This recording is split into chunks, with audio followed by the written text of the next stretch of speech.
live from the Duval Dogs podcast. This is another episode of 30 Days of Draftmas, and we are talking about one of our safeties today in Eric Murray. 2016 draft pick, Eric Murray, yes, sir. Man, when we signed him, I had no clue who he was and what he had to offer. But when I looked him up, he was a hard nosed veteran. I mean, right place, right time. It was honestly just refreshing coming off of the year that Andre Cisco had. It was just refreshing because Andre Cisco kept jumping the post and jumping the drag route and letting the post or whatever concept they were running run right by him. And it's just like, I loved Andre Cisco. Andre Cisco was one of the only people I put in my mock draft before, and it actually came to fruition. Him, J2 Fele, and Devon Hamilton, and of course Trevor Lawrence. But everybody knew that. Anybody else? I think those were the three or four.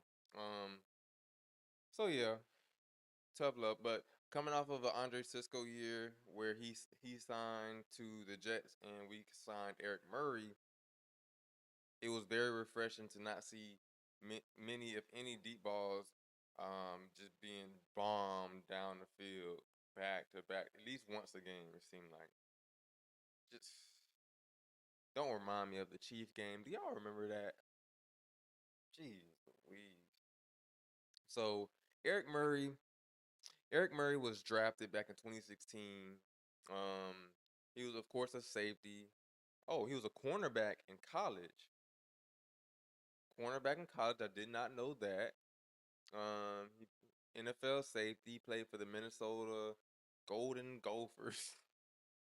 What? Man, these football teams are like these names are trash. The Golden Gophers is crazy. But he was drafted in the fourth round, pick 106 to the Kansas City Chiefs. Um, let's see. Let's see what he was ranked the 14th through the 19th cornerback in that draft. Okay. It's interesting. So what the scouts had to say as far as his strengths go, versatility, of course, played corners, went to safety. I love that about him now because he'll be able to mentor Caleb Bransaw because that's exactly what Caleb Bransaw is going through right now. He played corner at Tulane, and now he's moving to safety, so I love that. Projected to move inside due to physicality and tackling ability. Eventually became a full-time NFL safety. Reliable tackler, willing to step in the box. Fits best in strong safety slash hybrid roles. Smart assignment, sound defender. That definitely checks out. Just got done speaking about that. Coaches trust him to be in the right place. Yeah, that's bro, exactly right. Weaknesses. Not a ball hawk. Didn't generate a lot of turnovers. Slightly undersized for safety. Can be challenged over the top. Struggled versus quicker receivers when isolated. Projected role. Ceiling solid starter in the right system. Floor rotational DB special teams contributor. Best role strong safety big nickel before it was trendy like now. They put that in parentheses. They didn't put his height or anything. I'm curious on what is his size.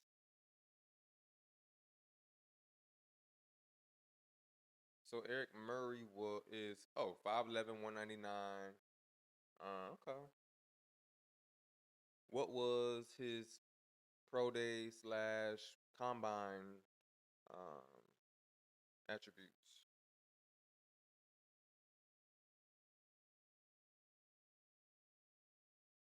Okay. Ran a 4.49, jumped a 36.5-inch vert, broad jump 10.4, bench press 14, three cone 6.93, 20-yard shuttle 4.09 seconds. Okay. All right. Cool. Okay, cool. So I love Eric. I told you why I love Eric Murray.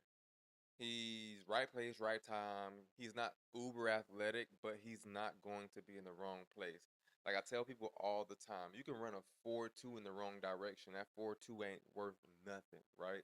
So I'd rather have a guy that runs a 4.5 in the scooting towards the where he believes the ball is going to go, and then shifting over there. You know what I'm saying? Like flowing to the ball. So you already cheating a little bit over because you already know, you already see what's going to happen. You already know what's about to play out. So you cheating over a little bit, a smidge, nothing noticeable.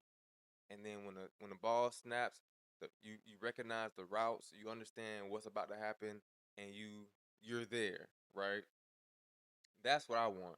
Give me a room full of 4 or 5 guys and keep the four that know what's going on, and you can keep the 4-2 guys who are hit or miss, right? And that's what we had with Andre Cisco. I love Andre Cisco. I actually want him back. I want to see if the coaches can help him, you know, figure it out because his skill set is so rare and it's so consistently good, man. Like, yeah, he takes gambles, but if you can hone that in, it's just like that's just something you can't really teach. And like we say, I'd rather teach an aggressive person to pull back a little bit than somebody who's already reserved to be aggressive. It's really hard. So I'm upset that we let him go. We could have gave him a De'Ami Brown type of situation, 1 year, 10 mil, whatever the going rate for safeties are. But either way, neither here nor there. We're in a good spot with Eric Murray. I loved Eric Murray in the beginning of the year. He really, I was curious. I'm like, man, let me see what They're high on Eric Murray. They're high on Dewey Wingert. Let me see like what's about to happen. Now I'll never forget, man. Like the first game, him and Dewey was going crazy. Big stocky dudes, just in the right place, right time. As soon as you catch the ball, boom, land wood. Like it felt good to watch those dudes be in the right place at the right time. It was very refreshing. And right then and there, I knew I'm like, okay, we got something with these guys. I'm sure him and Dewey, they had a conversation like, look, hey, we the guys. Let's show them we the guys, right? And it lasted for a few weeks. No, they weren't bad by any stretch at all throughout the season, but you can tell in the beginning of the season that energy was there. Like they were flying around, and then as the year went on, it kind of died down a little bit. They still played solid, but it died. It definitely died down a little bit, just based off the eye test. Like I said, he wasn't getting bombed on or anything like that, but you can understand. You can feel the energy from week 1, week 2 to week 16. But I love this play. He wasn't an eyesore in the coverage. He didn't get picked on. You want DBs back there who aren't going to get picked on because now the quarterback is going to be hesitant. Who do I throw it at? Do I throw it at Eric Murray? Do I throw it at Travis Hunter? Do I throw it at Jarian Jones, Jordan Lewis, Monteric Brown? It's you're hesitant. It kind of reminds me of the 2017 with Jalen Ramsey, AJ Boye. They're two different they're different types of players because those guys were press players, which I like. But these guys are more zone based players, which is cool. Not my cup of tea, but I like good football. I like good defense. I like, anticipation. I like good route recognition. I like down and distance, understanding what's going on. I'm completely fine with it. Completely fine with it. And that's what, this defense represents right now. This is who we are as a defense, and I'm cool with it. We just need to tighten up more on third and 8. We can't be 6, 7, 8 yards off on third and 8 and taking 2 read steps when the ball is hiked. I don't believe that. I think we should be, either cover 2, cover 1, pressed up, doing something, or at least playing games with them. We're sitting back there. That has nothing to do with Eric Murray, but whatever. I can go on a tangent about that, but I won't. I won't. Um, but yeah, Eric Murray, just like he said, solid starter. It's gonna take one hell of a rookie to come in and say, "This is my spot," and that's what I do. Like, I want to see what Caleb Ramsall has, but he's gonna have to take Eric Murray's spot. Eric Murray is there for a. You're gonna have to work to get his spot. You know, he's a veteran. He's been here since 2016, 10 years. This is 10th year. Yeah, 10th year, 2026. Yep, 2016. He was drafted in 2016. So it's gonna take something.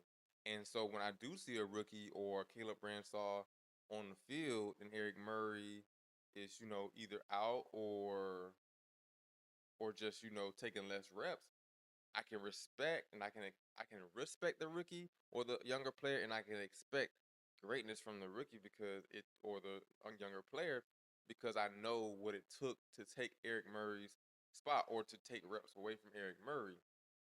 That's going to be fascinating. I am fascinated. I am curious on what Antonio Johnson and the duo of Antonio Johnson and Caleb Ransall look like. That'll be beautiful. And we do need to find another safety for our third safety role. That was supposed to be Caleb Ransall last year, but he got hurt, didn't play a lick of football in the regular season, so it is what it is. And we have Rayon Lane. It's cool. I'm not the one who says, "Oh yeah, give Rayon Lane a chance." No, let's keep drafting. And if Rayon Lane deserves a chance, then he'll get it. I'm not gonna not draft Ed Reed because Rayon Lane is right there. I'm just not going. It's not gonna happen. I think that was the way of the old days when we had Jared Wilson and oof, I don't even know the other safeties. Like, oh my gosh, that was triggering. But but yeah. So I'm excited to see what Caleb Ransall has and all those things because Eric Murray can directly teach Caleb Ransall because they have such similarities. Eric Murray isn't as athletic as Caleb Ransall, but he has the same transition. They were corner in college, coming to the NFL as a safety. There's a lot of advice right there, a lot of do's, don'ts, what I did, what I didn't do, what I should have done in those rooms, just on day-to-day conversations. So I'm excited about that. Uh, and I really appreciate the signing. I like the signing of Eric Murray. And I like the fact that James Gladstone in this front office is so hard to predict who we're going to get because as far as the draft goes, as far as free agency goes, like no one predicted we got Jordan Lewis. No one predicted we was going to get Eric Murray. No one predicted Dennis Gardeck. No one predicted drafting Caleb Ransall. Like no one predicted these things, not even close. So it's fascinating to see the mocks, and a lot of the mocks have the same people. Oh, let's get Malachi Lawrence. Oh, let's get what's another name? Chris Johnson or Malik Muhammad or like those like people kind of stick to those names. A lot of people stick to those names, and it's like, bro, they're not probably not gonna get any of those guys, and it's fascinating. Like, how does this go? What happens? Like, I don't know, right? I don't know. So I'm excited. I'm excited to see what Eric Murray has in store for this upcoming year. I'm excited to see what he taught Caleb Ransall because I know it was a lot of teaching going on between him and Jordan Lewis teaching Caleb Ransall because they're kind of, Caleb Ransall is like a big nickel in a sense.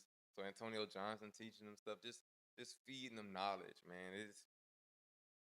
I'm a, and I love safeties with cornerback experience. I love safeties with cornerback experience. You can't beat it. Best of both worlds. You can play man, you can play zone, you can route recognize. You just know it's just a work of art. It's a beautiful thing to see. So yes, sir. That'll be the end of this one. Shout out to Eric Murray. Shout out to Gladstone for signing Eric Murray. Let's see what he has in store for this upcoming season. I'm excited. I'm energized. Make sure y'all stay tuned for the next episode of 30 Days of Draft Miss. Hey, Duval. You already know, man.